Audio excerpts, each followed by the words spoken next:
this universe that they're giving us is not completely different, but it has its little twists on things that they're doing a good job of not only sticking to the lore, but teaching you about the lore. What? This episode was interesting. We were very confused, trying to figure out what was going on. I'm thinking we're getting we're getting an episode that's very Scooby-Doo-esque. That's not what we got. Batman, episode 6, Night Ride. We're coming off of the Regard. We finally met Harley Quinn. Dr. Quinzel turns into Harley Quinn. We're fresh off of that. Who then runs the city amok for a little bit, and she disappears. Yeah, that's on our page. Check that out if you want to see that. This episode opens up with a truck delivering money, but is being robbed. Robbed by what? And if you're using your two eyes and looking at what you're seeing at the moment, it is a ghost on the back of a horse. Mind you, this truck was a charity truck. It was a charity truck. So it's not like it's filled with a billionaire's money. It's a charity truck. It's literally going to charity. It's going to those who are in need, those who are in poverty. So that was a little interesting as to why this. What was this? A ghost? And as we're watching the episode, we're trying to understand because it's Batman, ghosts. So we're thinking it's maybe a rich scientific tech using phantoms, and think Mysterio from Spider-Man, even though that's Marvel. But you understand what I'm saying? Because Batman sometimes have those villains. But let's go. The show actually starts with Bruce Wayne reading a newspaper about the latest robberies, and isn't he with Lucius at this time? He's talking to Lucius Fox. They're discussing. This is our first, mind you. This is our introduction to Lucius. Is it? That's my first time seeing it in this series. Me, if I forgot, refresh my memory. I never seen Lucius. No, he's mentioned him, but we haven't seen him. Yeah. He's mentioned him because obviously Lucius handles his finances. Mm-hmm. And they were just briefly talking about some finances and the robberies and and then him and this is funny. Lucius and Pennyworth both have a chuckle because of a ghost story that they both know from a while ago.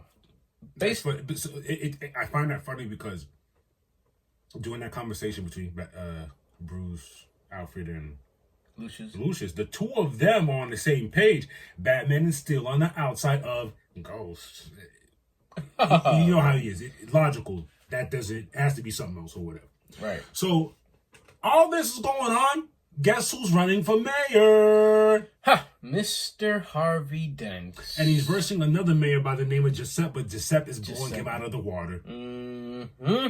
And Dent, I give it to him. I tip my hat to him. He's your good guy. He's doing it the right way, the noble way. He's not taking handouts from mobsters and all this other things. So there's a scene where he's in the office and he's going through it, learning that he's losing. When he leaves the office, who does he run into when he gets into his limo or his vehicle? Mr. Thorne. Mm-hmm. And this guy's a mobster. I like this conversation that they had. Somebody that shouldn't be talking to anybody who's going to be in office. Mm-hmm. So Mr. Thorne's compromised, basically. He's asking him to compromise. He's offering him.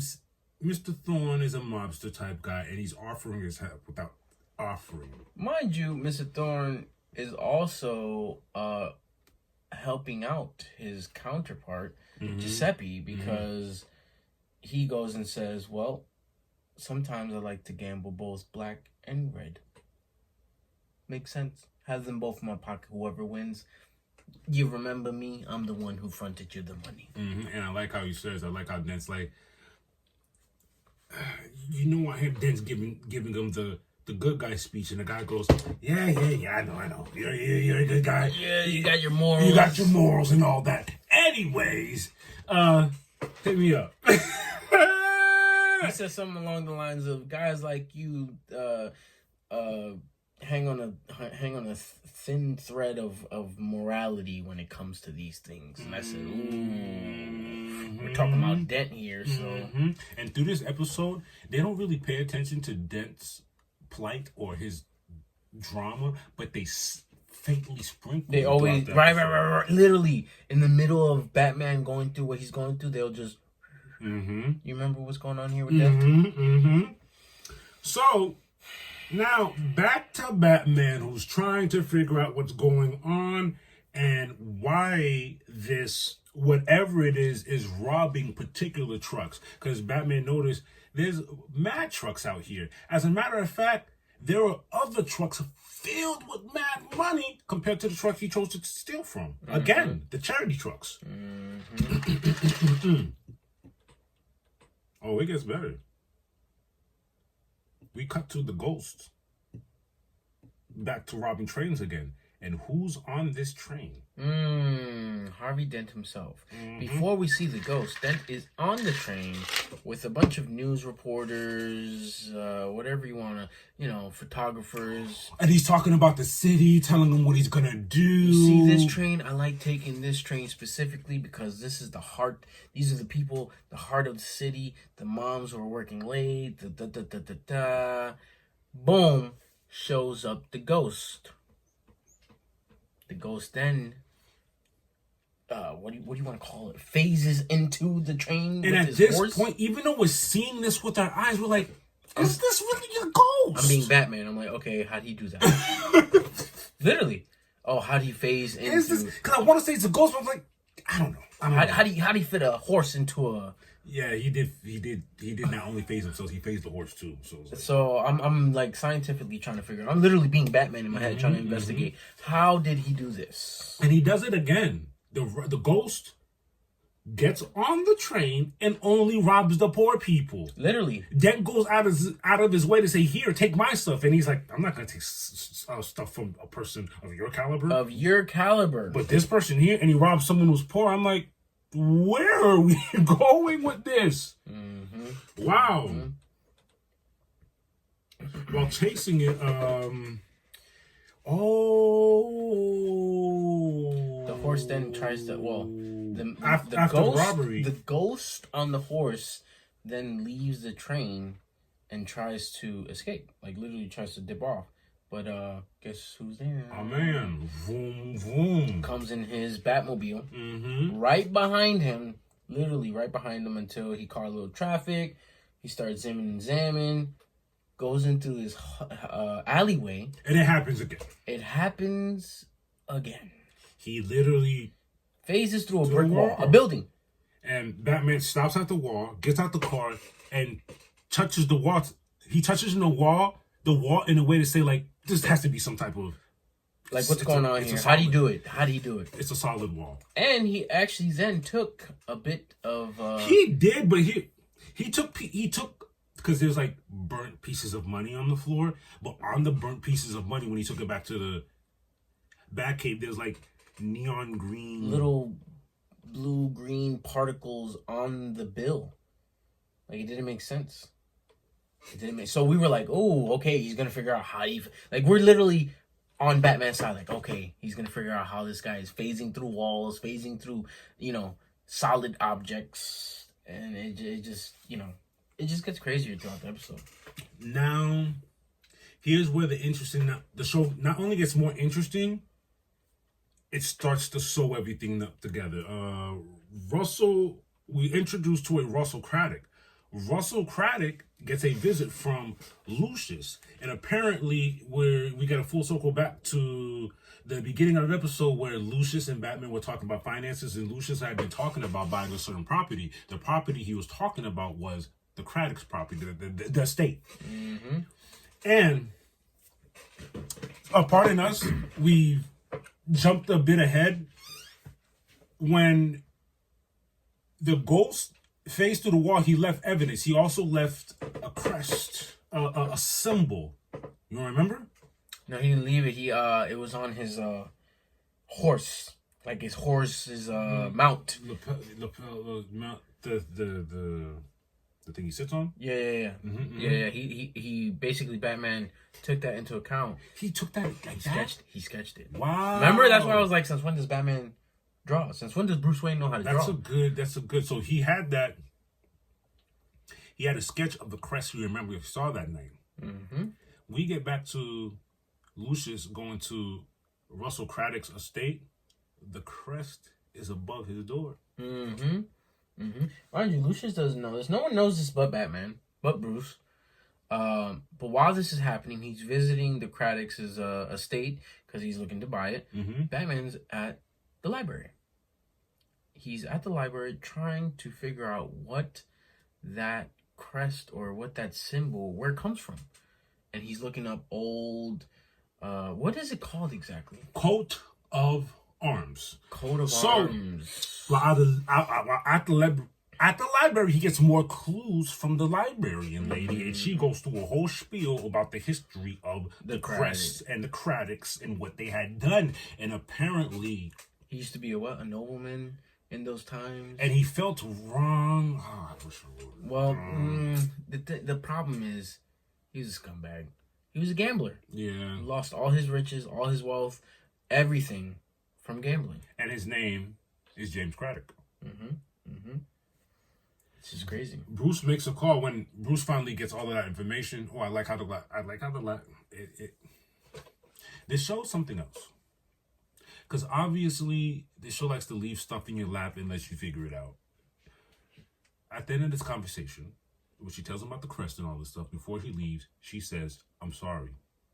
She hadn't seen him since the parents died. So go ahead and stab me in my heart in the middle of it so I know. She did mention, she was like, "I haven't seen you since the last time you and your mother." I'm stuck here thinking about crests and shit. She's sitting here apologizing. Wow. I was like, "Oh, you even saw Bruce?" He said, he was caught off guard. "Thank you." He didn't know what to say. He was like, I'm trying to solve puzzles, man. I'm trying to see. I can't slow down if right this now. goes real or not. Like, you hit the heartstrings, man. Yo, Bruce makes a call to Lucius, who's at the estate, but he's busy talking to, basically, this would be, I guess, the nephew of... Mind you, we're not in times where we have cell phones. This is back in the Tommy gun era. He's calling Lucius's office. Hey, is Lucius in? No, he's actually out right now. Let me guess, the Craddock's estate? Yeah, how'd you know? Beep. Gets to, all right, gotta go. Gotta get into Batman mode. And then we get back to Lucius and the younger Craddock. While they're talking, guess who shows up? The freaking ghost James Craddock's. Because he pulls up. He pulls up because Lucius got his hands on the deed. They're literally signing over the deed over to Lucius. And Lucius and James Craddock pops out in time, but so does Batman. Literally. Mm-hmm. And it's funny because the ghost was like, "A traitor? Me?" That boy was livid. Oh, and come to find out, he doesn't even mess with his relative. He's like, God, he calls him a traitor. This guy was horrible. He gambled all the money away, and now look at me. Now look what's going on. I got to pay taxes on this estate. He basically left us poor for generations. So if you want to call it a fight, Batman tries to fight the ghost, but he's realizing that he can't even touch it. But you know what's funny? He never really... He did touch it once. Yeah, when he finally put it this way, the ghost like stood there and allowed him to touch him, and when he punched through it, his eyes... first it stopped, and then it phased through into the head, and then he pulls it out. And it turned to ice. He got an ice hand. Now it's like, okay, I don't think you can do that. I don't care what type of... I don't care if you're Lex Luthor. That's pretty impressive. If you're not doing that. I'm trying to figure out what kind of science we got in Tommy gun era that can make you phase through a picture. Matter of fact, the picture fell over and he... Do you remember how he popped up?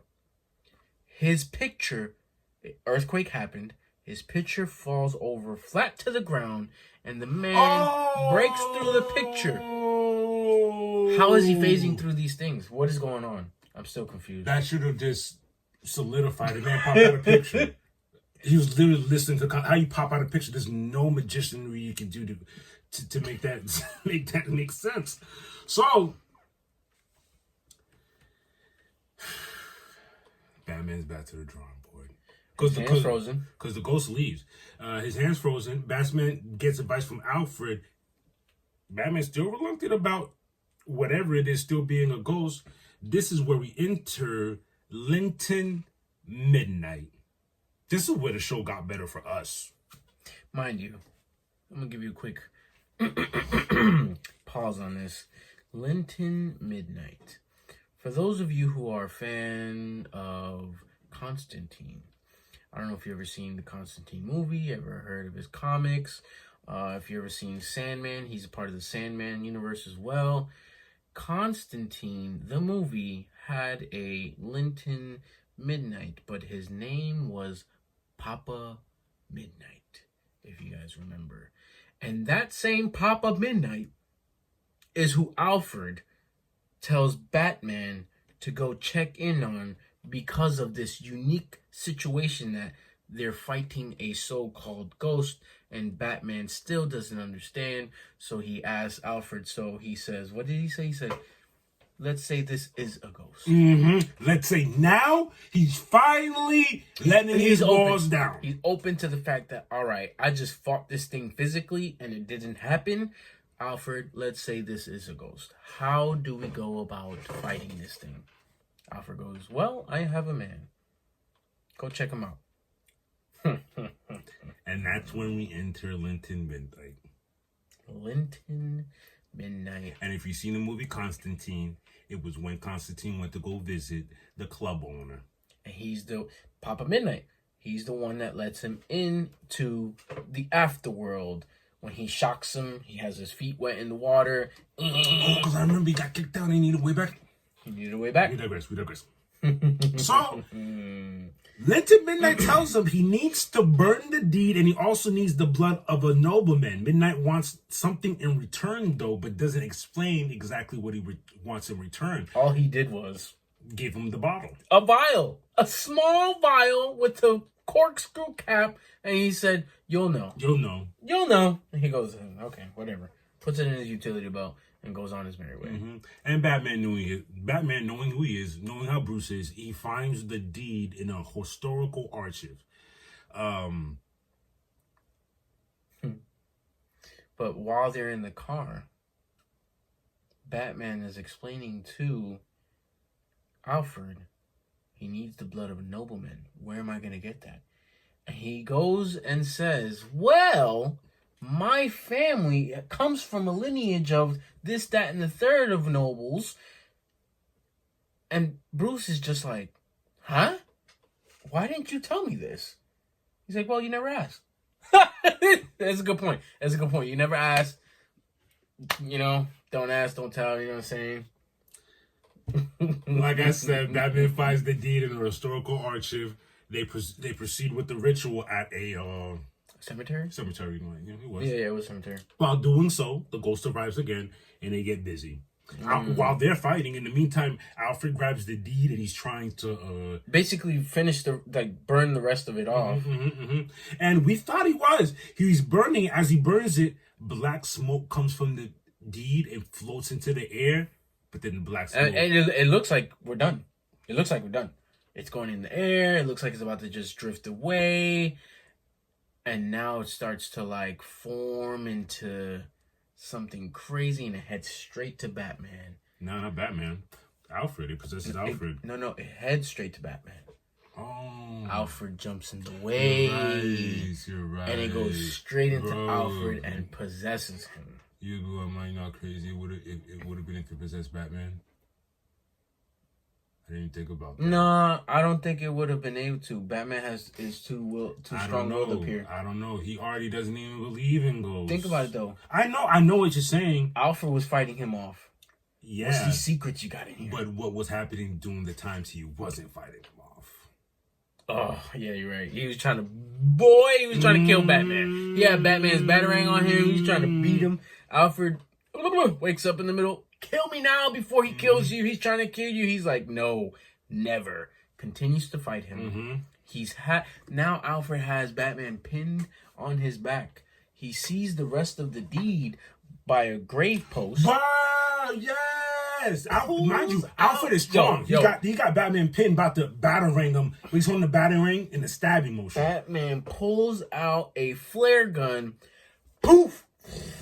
Burns the rest of the deed. Then the possession. The smoke again finally comes out of Alfred. It goes into the air, and I guess Batman. It finally came to Batman's mind quickly, without questioning. With the vial, he grabs took the vial out of his freaking. Puts it in the air. The smoke goes into the vial. And here's what's crazy. Right when that happens, they turn around, look at the top of the cemetery because it's like a hill, few yards away. All white suit with the top white looking hat. clean.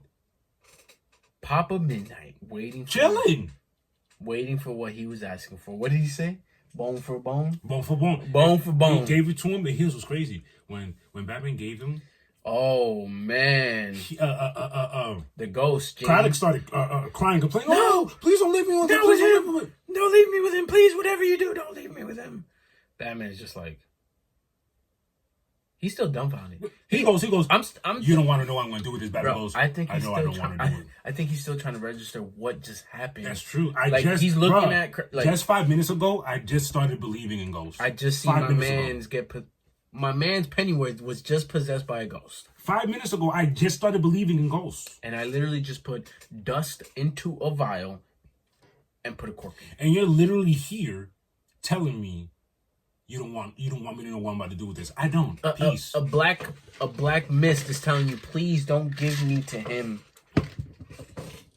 You know that instances like that. I wonder what instances like that does to a very logical mind. We're logical in the sense that, but we still allow cracks in our minds to let that things that are extraordinary. We believe those things. Yeah, but what does the mind? How does the mind crack when you're so logical and you finally let go and let that in? Like Batman is always looking for calculations, numbers. How do I figure this out? How do I break this down? How do I break that person down? It has to freak you out when you're chilling with the Justice League. It's not a person. It's not a person. It's literally a ghost. We just fought a ghost this episode. I didn't see that coming. And you think the episode ends there? It doesn't. We get a full circle moment, which pretty much foreshadows, because this reimagining is very slow. We get back to the episode ending with Dent finally. Another sprinkle of Dent. Dent finally caving in. He gets the numbers. The numbers aren't looking good. He's dropped really low in the ballot compared to Mayor Giuseppe, and he's desperate and makes a call to Thorne, and it ends just like that. Makes a call to Thorne, and now we know where Dent is headed. Another great episode. Not better than the Harley Quinn, but it was fire. I don't even want to compare. You can't even. Yeah, you're right. Because they're two different. You know why I think this was a great episode, but I don't want to compare it to the one before, because the other one before was action packed, and we saw Harleen Quinzel be Bruce Wayne's therapist before, right? In this one, this was the first time we got to see Papa Midnight, and I was confused. I was like, who is this man? Why are we going? What are we doing? Logically, I was thinking, why aren't we scientifically trying to figure out how this guy is phasing through walls? We got our answer. We got another villain in the rogue gallery of Craddocks. I didn't know the history of that. Didn't even know about no Craddocks. I didn't realize Papa Midnight is down the street in Gotham somewhere. He literally owns a book shop in the middle of Gotham. Of course, you would own a bookshop in the middle of Gotham, one of the worst cities in the world. And it just opens my mind to so much more. That is, Constantine's here. Constantine's around the corner. What's Constantine doing? What's the other guy's name? Boston, the Ghost. They're off doing their thing. Boston Ghost is around. They see it though. I'm sure they see it. Swamp Thing. Justice League Dark. I'm getting brother. Zatanna. We can't even get there yet. He hasn't even ranked on. He hasn't even have his Two-Face yet. Let's slow things down. Let's slow things down. He hasn't even got his. We haven't even seen a Joker yet. We got a Quinzel, but we don't got a Joker, which is crazy because technically Joker turned Harley Quinn in the original Harley Quinn because Harley Quinn was Joker's therapist and made her obsess over him, and that's how she turned. Maybe in this case, maybe she'll still do it. Remember, she left. Maybe she keep doing her therapy someplace else. Maybe, I don't know. Because if you remember, what was she doing? She wasn't doing bad. Penguin was a girl here, so who knows how they introduced Joker here? Because low key, she was doing wrong things outside of law, but she wasn't doing bad. It's just that you can't use those means to do that. Right. She was targeting certain individuals that just weren't doing good to the city. So now you might be up to something because when she does find this Joker, she might completely flip. It might completely flip. You know, she's always mean to, for the most part, her clients. She's going to have the opposite feelings when she finally talks to Joker. She's going to actually feel sorry for him. Because the Joker is going to spin it different. I'm crazy because... He probably won't even have to spin it. He probably just tell her his life story and she's going to fall head over heels. She's literally going to look at him like, wow, you're actually not bad. I understand why you're doing it. I could see that. Oh! Yo, guys, good job. Cape Crusader. That was what? Episode 6? So we have 4 more episodes left. We're taking our time because we like it. All right? We just finished Superman. My Adventure Superman was amazing. Season 2 finished. Finally. Awesome. We're about to finish. Not yet. 4 more. But we're getting to the end of season 1 of the Cape Crusader, and it's been awesome so far. Very awesome. I can't wait for the next episode because each episode, it's great. I can't complain. It's a different. It's a ride. It's a fun ride. It's a different episode, and I like how they still put the story together timeline wise. Like we're still here. This is the same timeline, but guess what? A new villain pops up. Oh, guess what? We're going to add somebody else to the mix. What's name still running for mayor? Oh, yeah. It's crazy. But on that note, that's it for DC News, guys. Till next time, y'all.